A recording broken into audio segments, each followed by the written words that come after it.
Well, let me ask you a question. Who do you respect? Like, think of the person. Get them in your mind. Who do you respect? You've got somebody, oh yeah, I really respect that person. And one of the reasons that person came to your mind and you respect them is that we respect those people often, maybe mostly, because of their response to this right here, adversity, right? I mean, like the people we respect the most are generally the people who have walked through a fire or two, people who have been hurt, but they didn't hurt back, people who are treated unjustly or unfairly, but they didn't strike back. We respect people who have faced incredible challenges, but they didn't lose their love for life as they went through it. And we respect them because they use a superpower that we all have. You have a superpower. In fact, you may not have realized that, and that may be like, what? I have a superpower? Yeah, in fact, would you turn to the person next to you and just look at him and go, bro, I got a superpower, right? Just tell him right now, right? Just tell him, I got a superpower. We have this superpower, and let me tell you, when we use it, it keeps us from becoming just like those who have hurt us. And it allows us to see purpose when we're suffering. So look, we titled this series Bounce Back, right? Because here, I started this series by telling you, I want to convince all of us of this to move forward and the ability to move forward. So I wanted to convince all of us to move forward and to move forward towards resilience. Resilience it's just so important in life, and yet it's easy to let what happens to you in your life take us out rather than make us resilient and able to bounce back from it. And so we've used throughout this entire series this very simple definition of resilience, and it's just simply this: bouncing back from disruption. And we all have disruptions in life. Some of them are really small, like Amazon notified you that your package is going to show up late.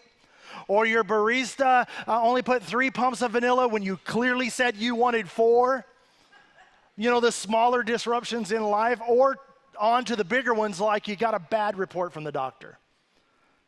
Or you got called in and you lost your job, or a loved one is passing away. And look, we are all on the way to becoming who we were meant to be, and the only way that you and I can actually become that person, the person God intends for us to become, is to go through the trial, to go through the disruption, to go through the change. And as you go through the smaller one, it builds up that resilience muscle so that when it does come to the bigger one, they may knock you down, but they won't knock you out. Because honestly, that's just what resilience is. Resilience is the difference between the trial knocking you out and you bouncing back to where God wants you to be. That's resilience.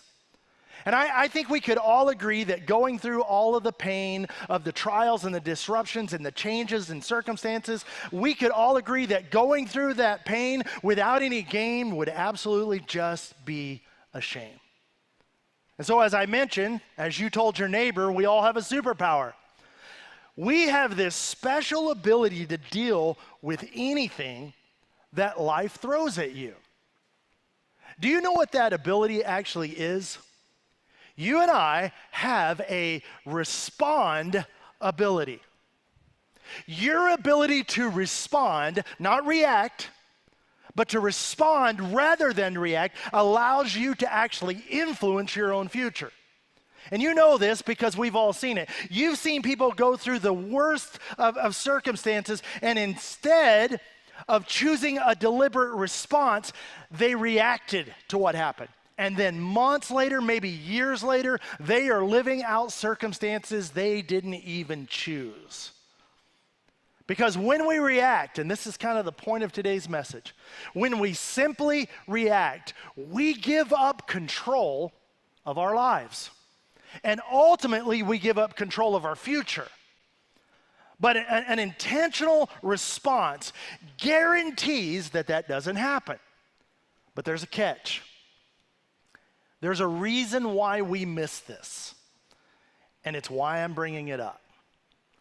Here's the catch. The response that makes the most difference is usually the response we are least likely to choose. So I want to illustrate this to you today in the best way I can. And I think the best way is to tell you about a famous Old Testament story. A story of a guy named Joseph, who was a young man who exercised this respond ability superpower. And get this, he exercised it for about 25 years before the story ever resolved. He was in the circumstance for 25 years before it actually resolved.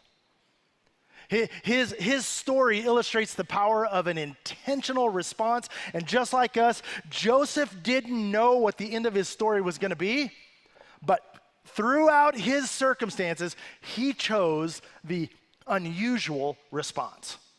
And so let me kind of catch you up into his story, where we're going to go and where we're going to begin. So here's Joseph's life so far. Joseph is Jacob's son. Joseph is also the great-grandson of old father Abraham, okay? So that's how close he was to Abraham. Joseph was kidnapped by his own brothers and sold to slave traders. Then his brothers ended up lying to their dad about what they did, and they told him that Joseph was actually dead. And then he got sold again in Egypt as a slave. Then Joseph gets framed for a crime he didn't commit because his master's wife accused him of trying to rape her because he wouldn't sleep with her when no one was in the house with them. And ultimately, because of this crime he didn't commit but was accused of, he was thrown into prison not only for a crime he didn't commit, but for a crime he refused to commit.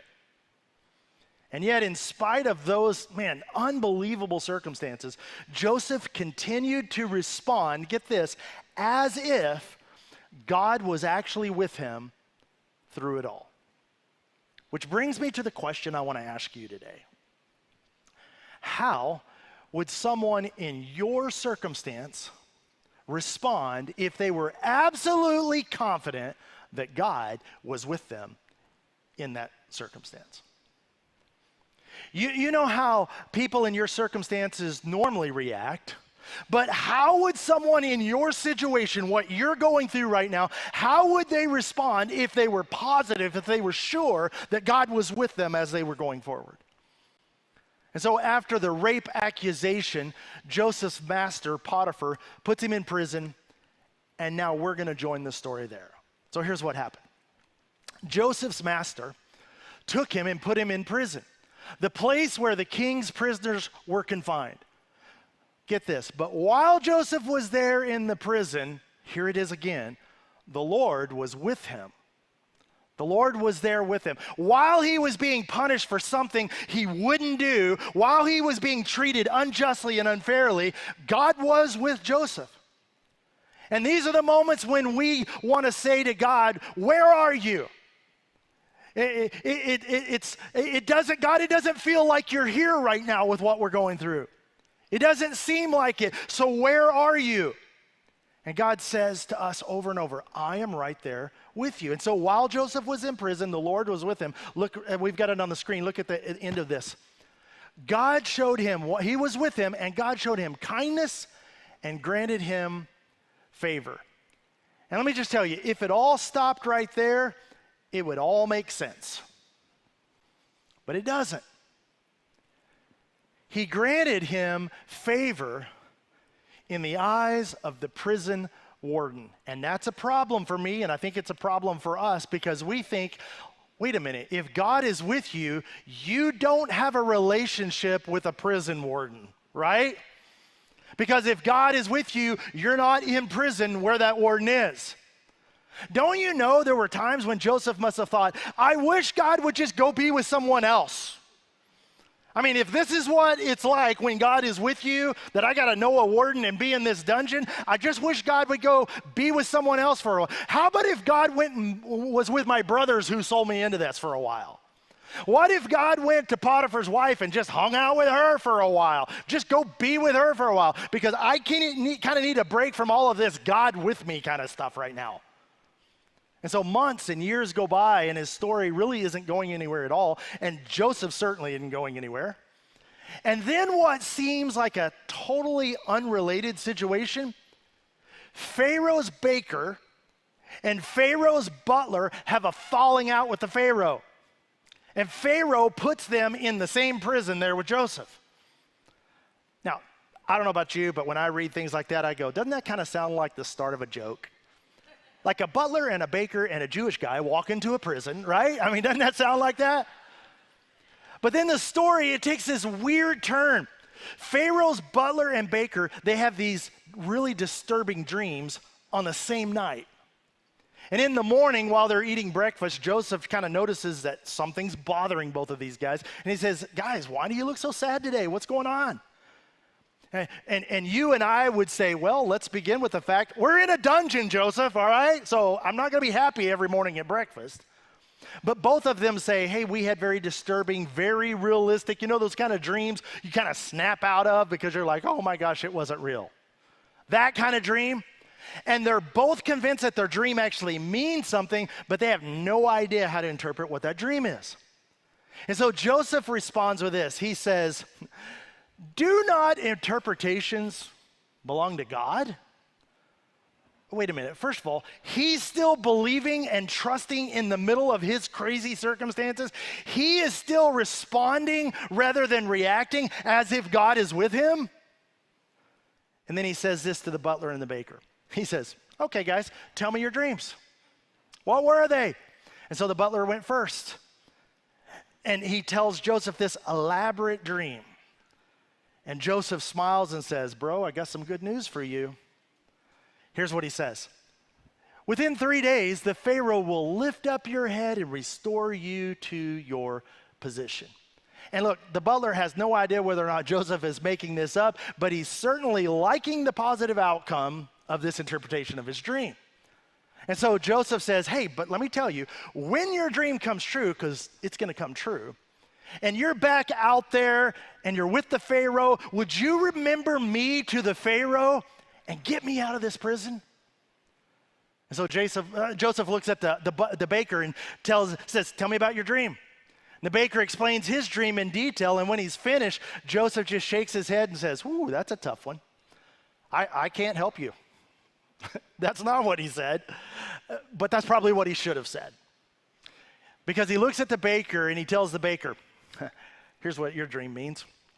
Within 3 days, the Pharaoh is not going to lift up your head. He's going to lift off your head and impale your body on a pole. And he should have just stopped with that, but he didn't. He continues. He goes, oh, yeah, and there's one more part to your dream that you should know. And the birds are going to come around and they're going to eat away your flesh. So have a good day in prison. Enjoy your breakfast. Anybody else? Other dreams like me to interpret your dream? Sure enough, 3 days later, it's Pharaoh's birthday. And just like Joseph predicted, he restores the butler. He beheads and impales the baker. I mean, think about it. Joseph knows what's going to happen. And as soon as these dreams come true, he knows that the butler is going to say, Pharaoh, you are not going to believe this. That while I was in your dungeon, which Pharaoh, no big deal. I mean, I get why you had to do that. You know, I'm totally over it. Don't think another, but thanks for asking, right? But while I was in your dungeon that you put me in, and I'm good, don't worry. I met this Hebrew guy who predicted all of this would happen. And every time he bangs on the door of the dungeon and somebody knocks, don't you know that Joseph is thinking, this is my day. I'm out of here. Every time the warden calls his name, don't you know he thinks, this is the day I'm free. But look, the chief cupbearer did not remember Joseph. He forgot him. And 2 more years go by. Joseph is now 30 years old, and suddenly Pharaoh has this series of disturbing dreams, and nobody can interpret them for him. And all of a sudden, finally, the butler remembers Joseph. And he says, hey, Pharaoh, remember a couple of years ago when you got upset me and put me in the dungeon, which I'm sure I totally deserved, right? My family is fine. You know, I'm good. Again, thanks for asking how I'm doing. But while I was there was this guy, and he interpreted my dream, and he interpreted it correctly. And look what happened. As soon as he said that, Pharaoh sent for Joseph, and he was quickly brought from the dungeon. And when he had been shaved and changed his clothes from the dungeon, all of a sudden he came before Pharaoh. And Pharaoh said to Joseph, I had a dream and no one can interpret it, but I heard it said of you that when you hear a dream, that you can interpret it. And I'm telling you, what comes next are perhaps the most dangerous, but maybe courageous words ever spoken by a human in all human history. This is Joe's big break, right? This is what he's been waiting for. He hasn't smelled this good or looked this good in years, and Joseph looks at the most powerful man in the world who is his ticket out and back to life, and he says, yeah, I can't do that. Don't you know the butler standing in the corner going, oh my gosh, here I go back to the dungeon. And look, Joseph should have stopped with that. He didn't. He said, I can't do that. Joseph replied to the Pharaoh, but God. And the problem with those two words is simply that Pharaoh thought he was a god. In fact, he thought he was the most powerful of gods, certainly more powerful than the Hebrew God. Pharaoh, I can't do that. But God will give the Pharaoh the answer to his dreams. And don't you think that everybody standing in that royal cart thought, ooh, that's the end of that Hebrew. But fortunately for Joseph, Pharaoh ended up more curious than he was offended by what he said. And so Pharaoh explains his dream to Joseph, and Joseph listens and then looks at Pharaoh and says, oh, Pharaoh, here's what your dream means. Your dream means that for the next 7 years, there's going to be an abundant grain harvest in Egypt. So much so that you're not even going to know what to do with all the grain that you get. But after those 7 years, there's going to be 7 years of famine and nothing will grow. And it's going to be so severe, the 7 years of plenty are not even going to be remembered. And Pharaoh is just silent. I mean, like, no one says anything. And then Joseph just does the unthinkable. He leans in and he starts telling the Pharaoh what to do. He begins to advise Pharaoh, and here's what he says. Pharaoh, here's what you need to do. You need to appoint somebody, and you need to put them in charge of this problem you have. There needs to be somebody who wakes up every day focused on solving this and preparing Egypt during the 7 years of abundance and plenty for the 7 years of famine. And look what happened. The plan actually seemed good to Pharaoh and all of his officials. And so Pharaoh asked them, can we find anyone like this man, the one in whom is the Spirit of God? And then look, man, this is so amazing. Then Pharaoh says to Joseph, you're the guy. You're going to be in charge of my palace. And he makes Joseph from the dungeon that morning to the prime minister of Egypt that evening. And here's what he tells him. All of my people are to submit to your orders, even the prison warden. Only with respect to the throne will I be greater than you. You are number 2 in command in all of Egypt. And so Joseph gets to work. And he prepares Egypt by buying so much grain from the people that he had to build storage in every major city. He bought it from every farmer in Egypt. In fact, there was so much grain that it tells us that he stopped recording it because it was beyond measure. But after the 7 years of plenty, the rains just stopped and nothing grew. And what happened is about halfway through that 7 years, the people of Egypt began to starve. And then Joseph began to sell the grain in Pharaoh's name back to the people. And that famine spread across the borders. And north of Egypt, where, get this, Joseph's father and his brothers lived. And they started starving as well. And this is where the story takes a super interesting turn, an interesting twist in the plot. Here's what happens. When Jacob, who was Joseph's father, heard that there was grain in Egypt, he said to his sons, like every good dad has said, "Stop sitting around.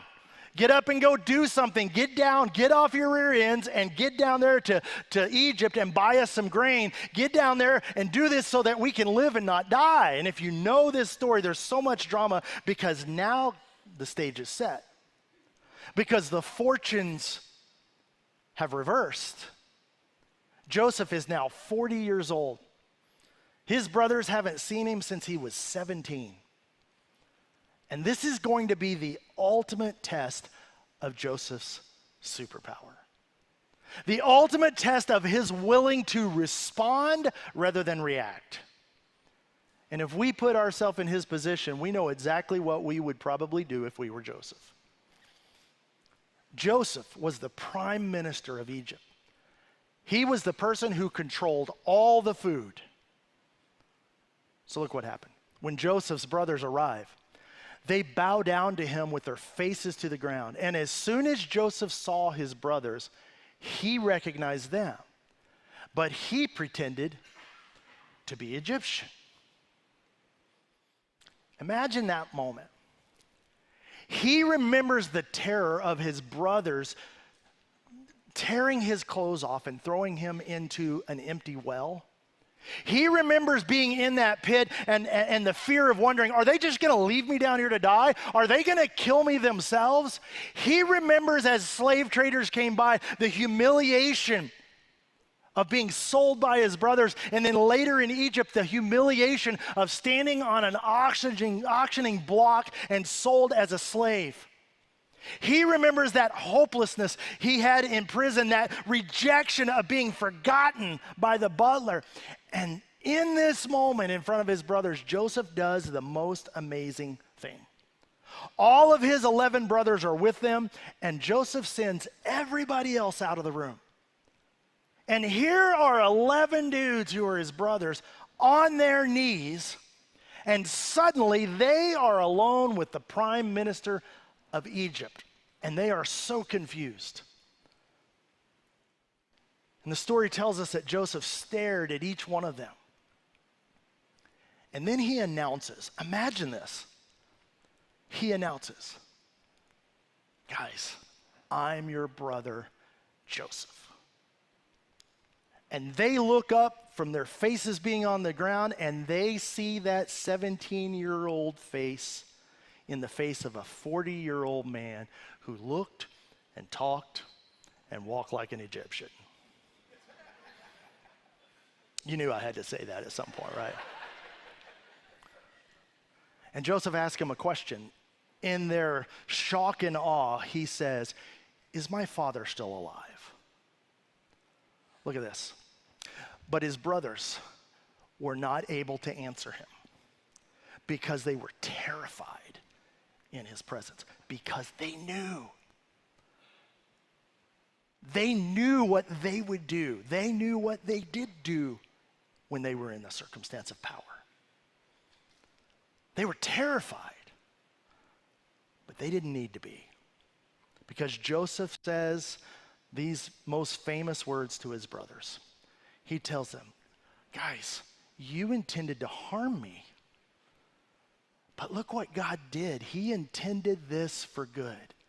He intended what happened to me to accomplish what is now being done, the saving of many lives." God's intention, this is amazing. God's intention became a reality through one man's catalytic, unprecedented, circumstance-defying response. And one by one, they didn't seem like much, but all those circumstances, as they begin to be put together, they were a part of an unfolding story that ultimately ends with my redemption and yours. It ends with God's plan of salvation for the world. that came through Joseph. Here's the thing. That superpower, our respond ability, gives us the potential to have resilience and be better for what's next. And you do not get to choose. We don't get to choose our circumstances that get you ready for that. That's part of our problem, right? We don't get to choose the hand we're dealt. But your response to your situation is what we can choose that determines so much of our future. And it all boils down to this terrifying, destiny-altering question of how would someone in my circumstance respond? We know how someone in my circumstance would react. We see that all the time. But how would someone in my circumstance respond if they were absolutely confident that God was with them in that circumstance? And I'm just telling you, your answer to that question is your best way forward.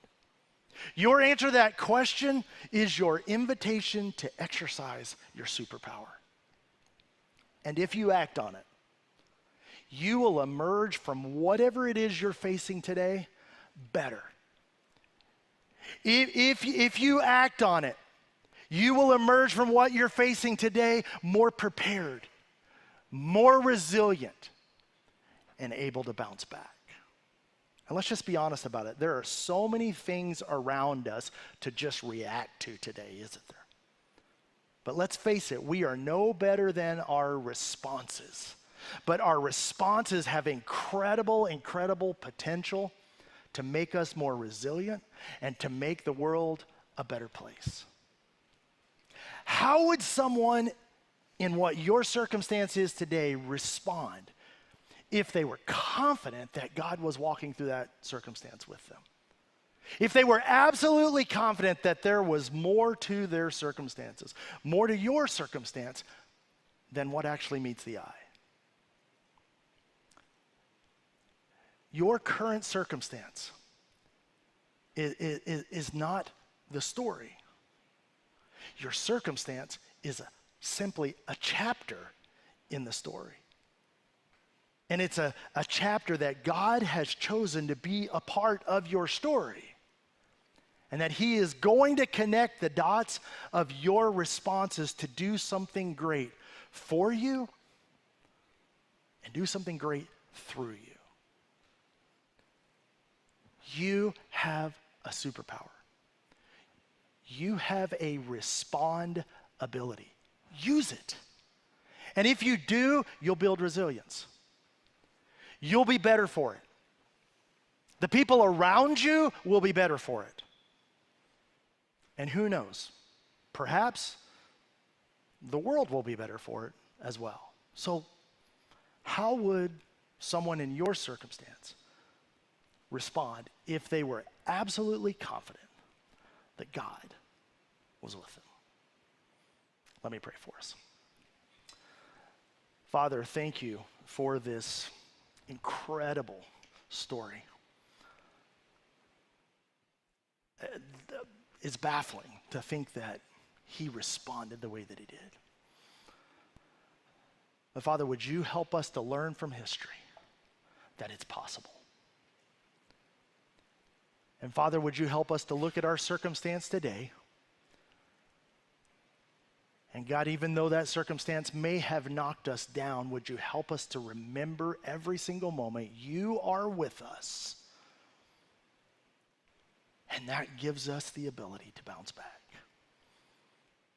And so, Father, would you help us not to just know that you're with us, but to believe and act and live like we know you are. Father, help us to learn from this incredible story how to build resilience that causes us to not get knocked out, but simply maybe knocked down and bounce back and become who you always meant for us to be. And we ask it in Jesus' name. Amen.